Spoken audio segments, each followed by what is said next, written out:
दोस्तों आज की इस वीडियो का हमारा टॉपिक होने वाला है मैथमेटिक्स, जिसमें मैं आपको बताने वाला हूँ नंबर सिस्टम से रिलेटेड क्वेश्चन जो आपको कंपटीशन एग्जाम यानी गवर्नमेंट जॉब में पूछे जाते हैं क्वेश्चन। उस तरह के क्वेश्चन का हम डिस्कस करेंगे इस वीडियो में। तो हमारा जो टॉपिक होने वाला है जिसमें मैं आपको बताऊँगा कि हम शून्य को कैसे फाइंड करें, मतलब कितनी ये जैसे कोई समीकरण दिया होता है या संख्या दी होती है तो उसमें हम जीरो को कैसे फाइंड कर सकते हैं कि इसमें कितने जीरो आएंगे। या तो ये प्लस करके हो सकता है या माइनस करके हो सकता है या गुणा करके हो या भाग करके। तो इसी क्वेश्चन को हम डिस्कस करेंगे इस क्लास में यानी इस वीडियो में। ठीक है, चलिए फिर स्टार्ट। आइए देखिए और समझिए। तो जैसे कि क्वेश्चन कोई भी दिया होता, जैसे हमें क्वेश्चन दिया है 1 × 2 × 3 × 4, ये इस तरीके से हमें क्वेश्चन दिया हुआ है। तो मान के चलिए ये हमारी एक प्राकृतिक संख्या है जिनका हमें शून्य निकालना है, और ऐसे डैश डैश करके लिखा होता है इनटू में 10। तो कहने का मतलब ये है कि 1 से 10 तक जो है कितने शून्य होंगे। तो इसके लिए हमें क्या करना होगा कि 1 से 10 तक में कितनी संख्याएं हैं जिसमें 2 और 5 आ रहे हैं। यानी कि कहने का मतलब ये है कि अगर हम 2 का गुणा कर दें 5 में तो कितना हो जाता है, 10 हो जाता है। 10 यानी हमें एक शून्य प्राप्त हो रहा है। तो वही हमें इसमें फाइंड करना होगा कि इसमें कितने शून्य हैं। तो एक शून्य तो हमें ये प्राप्त हो रहा है, और यदि हम इसको और लिखें जैसे कि 2 3 4 5, यानी 2 यहाँ पर प्राप्त हो गया और 4 के बाद 5 आएगा, तो यह एक जोड़ा यहाँ पर प्राप्त हो गया है हमें। तो यानी एक जोड़ा यहाँ पर प्राप्त हो जाएगा, है ना, इसके बाद 5 आएगा ना, और एक जोड़ा तो यही हो गया है। ठीक है, 10 का। तो यहाँ पर कितने शून्य हो गए, 2 शून्य हो गए, है ना, एक शून्य ये एक शून्य ये, तो हमारा आंसर हो जाएगा 2। ठीक है, तो ये इस प्रकार से हमने शून्य की संख्या निकाली। हाँ, एक तो अगर ऐसा आएगा तो आप समझ जाओगे, लेकिन यदि मैं एक शून्य और बढ़ा दूं यहाँ पर, तो अब बताइए कैसे हम पता करेंगे कि इसमें कितने शून्य होंगे। तो इसको पता करने के लिए हम क्या करेंगे, लास्ट वाला अंक देखेंगे, 100 है। इसको 100 को हम क्या करेंगे, एलसीएम लेंगे, मतलब कि 100 को हम भाग दे देंगे 5 से। ठीक है, देखिए तो कैसे देते हैं। कोई भी हमें जब शून्य निकालना हो, जैसे कोई बड़ी संख्या हो, तो उसको हम 5 ही से भाग देंगे, 5 के अलावा किसी संख्या से भाग नहीं देंगे। तो नोट में लिख लीजिए आप नियम, नोट में लिखेंगे, नियम कहता है शून्य प्राप्त करने के लिए 5 से भाग देंगे। ठीक है, 5 से भाग देंगे लास्ट अंक में। ठीक है, जो लास्ट अंक होगा, जैसे 100 है, तो अब क्या करेंगे, जो लास्ट वाला अंक है ना 100, उसको हम भाग देंगे 5 से। तो 5 एकम 5, 5 दूनी 10, 20। फिर 5 से करेंगे, 5 एकम 5, 5 दूनी 10, 5 चौके 20। ठीक है, अब यहाँ पर देख पा रहे होंगे आप, 5 से यहाँ पर कम हो गया तो हम नहीं देने वाले हैं। 5 से कम हो गया ना 4, है ना, जब तक करते रहेंगे जब तक कि 5 से कम ना हो जाए। तो यहाँ पर 5 से कम हो गया यानी 4 हो गया। तो अब हम क्या करेंगे, 20 को 4 में जोड़ देंगे, तो कितना हो जाएगा, 24 हो जाएगा। इनको हमने प्लस कर दिया तो 24 हो गया, यानी इसमें 24 क्या हो गए, शून्य हो गए। ये आ गई है 24 शून्य की संख्या। ऐसे ही ठीक जैसे कि यहाँ पर दे दिया हो 1000। अब बताइए 1 से लेकर 1000 तक कितने शून्य होंगे, है ना। तो इजी लैंग्वेज में अगर हम फाइंड करें तो इसको हम 5 से भाग दे देंगे लास्ट वाले को। ठीक है, तो चलिए देते हैं 5 से भाग 1000। 5 से भाग दिया, 5 एकम 5, 5 दूनी 10। फिर दे दिया 5 से, 5 चौके 20। ठीक है, फिर 5 से दे दिया, तो 5 एकम 5, 5 दूनी 10, 5 तिया 15, 5 चौके 20, 5 25, 5 का 30, 5 सत्ते 35, 5 अट्ठे 40। फिर इसको 5 से दे देंगे, 5 से दे देंगे तो 5 एकम 5, यानी कि यहाँ पर आ गया, मतलब एक मान के चल के यहाँ पर ठीक है, 5 से तो ये कट नहीं रहा है ना, तो 5 एकम 5 एक ही बार करेंगे हम इसका। तो 5 से देखिए एक कम हो गया ना, 5 से क्या है एक कम है, 5 से एक कम संख्या आ गई है यहाँ पर, तो इसको हम जोड़ देंगे। 200 में 40 जोड़ेंगे, 40 में 8 जोड़ेंगे, 8 में 1 जोड़ेंगे, तो टोटल जोड़ेंगे अगर हम जोड़ करेंगे, देखिए जितना भी हम फैक्टर करते हैं उन सभी को हम जोड़ लेते हैं, और जो ऊपर जो संख्या बचती है केवल उसी को छोड़ते हैं। तो यहाँ पर जो 200 है, 40 है, 8 है और 1 बचा है, इसको हम क्या कर लेते हैं, जोड़ लेते हैं। तो जोड़ने के बाद यहाँ पर आ गया 49, नहीं नहीं नहीं, 240, 248, 49 आ गया, सही है, 49 इसका आंसर हो जाएगा। ठीक है, 2 और लिख देंगे यहाँ पर। तो इस प्रकार से हमने निकाला कि कैसे हम निकाल पाएंगे शून्यों की संख्या। ठीक है, एक और मैं आपको करके बताता हूँ जिससे कि और क्लियर हो जाएगा। ये तो 1000 हो गया, 100 भी निकाल के देखा। मान के चलिए हम 200 निकालते हैं या 300 निकालते हैं। चलिए तो 200 का निकालते हैं। 200 का जब भी हम शून्य निकालेंगे, कितने शून्य हो सकते हैं इस संख्या में, तो यहाँ पर हमने 5 से भाग दिया, तो 5 एकम 5, 5 चौके 20, फिर 5 से यानी 8, फिर 5 से यानी मान के चलिए 1, क्योंकि 5 एकम 5 एक ही बार भाग जाएगा। तो अब यहाँ पर इसको प्लस कर लेते हैं, तो कितना हो जाएगा, 40 में 8 जोड़ेंगे, यानी इन को हम जोड़ लेते हैं, बाकी जिसमें हमने भाग दिया ना उसको छोड़ देते हैं। यानी हमने 200 को छोड़ दिया, बाकी जो बचे हैं ना नीचे या फैक्टर किया हमने, उनको हम प्लस कर लेते हैं। यानी 40 में 8 जोड़ेंगे, 48 में 1 जोड़ेंगे, तो ये हो गया 49। ये हमारा आंसर। नॉर्मली संख्या दी होंगी 1 से लेके 100 तक या 1 से लेके 50 तक, तो इस प्रकार से निकालेंगे। हाँ, यदि लिखा होगा क्वेश्चन में स्पेशली सम संख्या या विषम संख्या, तो उसको हम कैसे करेंगे वो मैं आपको बताता हूँ। तो देखिए, सबसे पहले हमें क्या करना होगा, कोई भी संख्या ले लेनी होगी। जैसे कि क्वेश्चन है, क्वेश्चन क्या कहता है, क्वेश्चन है 2 into 4 into 6 dash dash dash, यहाँ पर 100 दिया हुआ है, और यहाँ पर दी है सम संख्या। अब सम संख्या हम कैसे निकालेंगे, इसका शून्य। बताइए इसमें कितने शून्य होंगे, ये तो फॉर्मूला आपने जाना है, 5 का भाग देंगे। ठीक है, लेकिन सम संख्या में क्या करेंगे, हाँ इसमें भी हम भाग करेंगे। 100 है, 5 से इसको हमने भाग दिया, तो यहाँ पर फिर से आ गया 5 चौके 20, 5 चौके 20। ठीक है,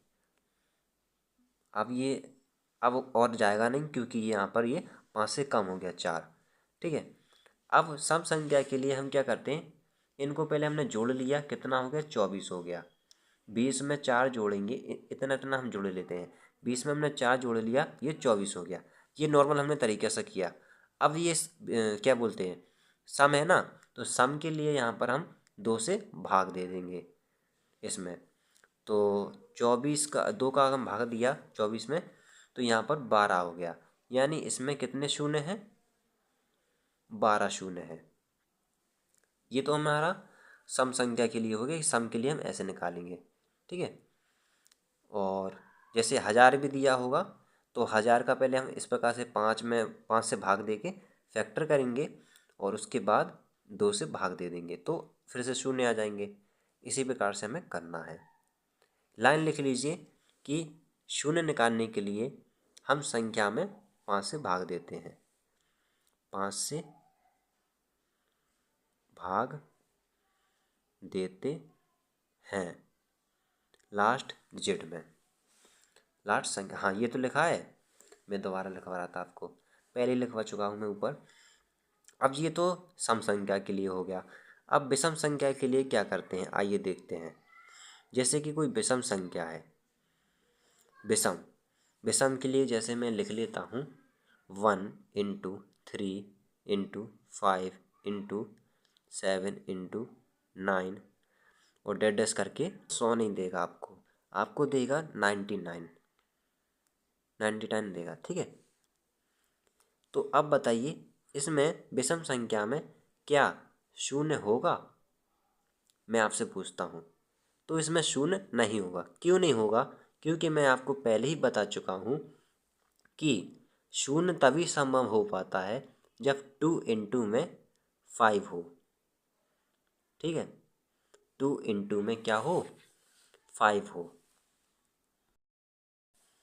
क्यों कह रहा हूँ? क्योंकि 5 का अगर हम 2 में गुणा करेंगे तो एक शून्य प्राप्त होता है। इसमें देखिए बिल्कुल शून्य नहीं हुआ। क्यों नहीं हो पाएगा? क्योंकि 2 और 5 जब होता है तभी जा कर के हमें शून्य प्राप्त होता है। जैसे कि अब मैं आपको सब में बताता हूँ। सब में क्या आता है? 10 आता है। ठीक है, सब में आता है ना 10।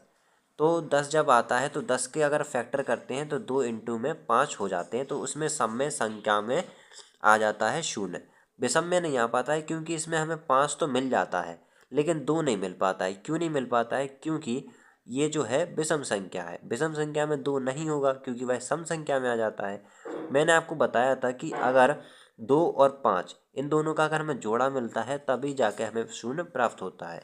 तो इसमें जो है 2 प्राप्त है नहीं, 5 है प्राप्त।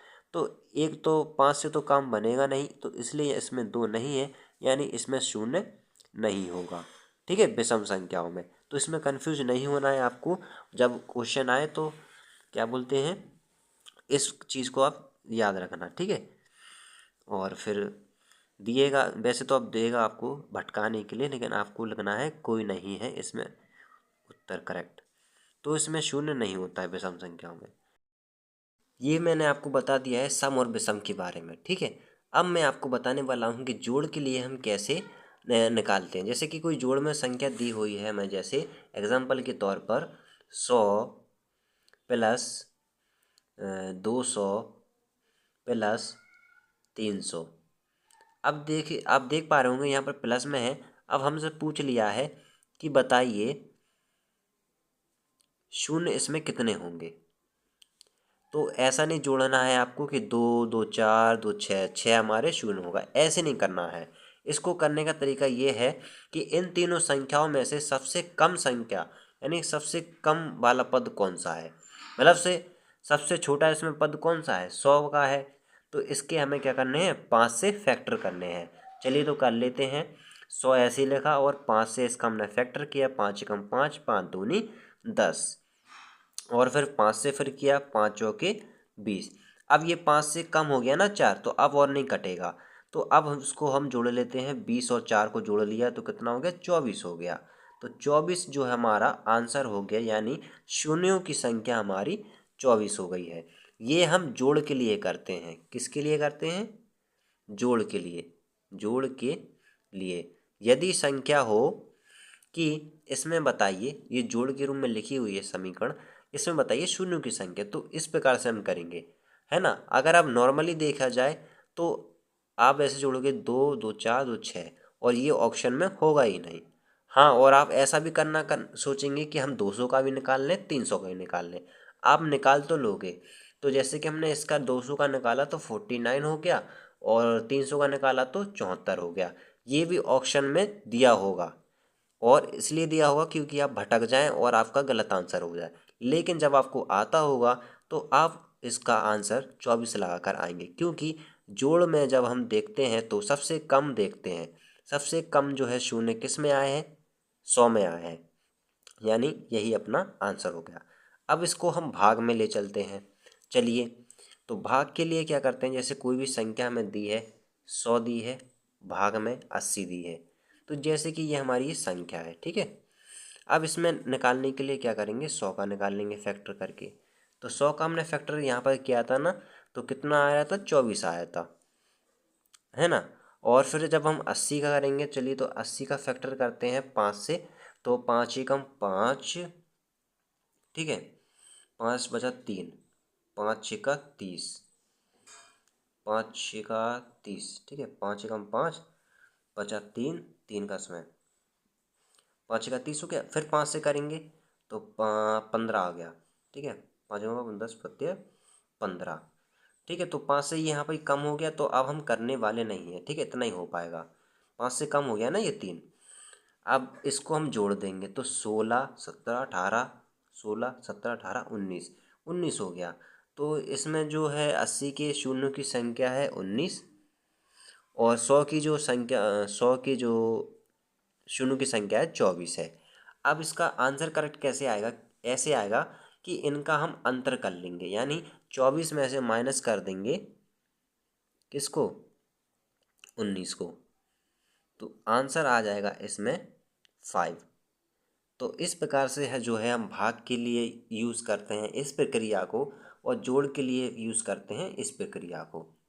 और क्वेश्चन कैसे आ सकता है वो मैं आपको एक और बता देता हूँ। क्वेश्चन जैसे कि आ जाता है 2 इंटू में 5, घात दी है यहाँ पर 7 और घात दी है यहाँ पर 25।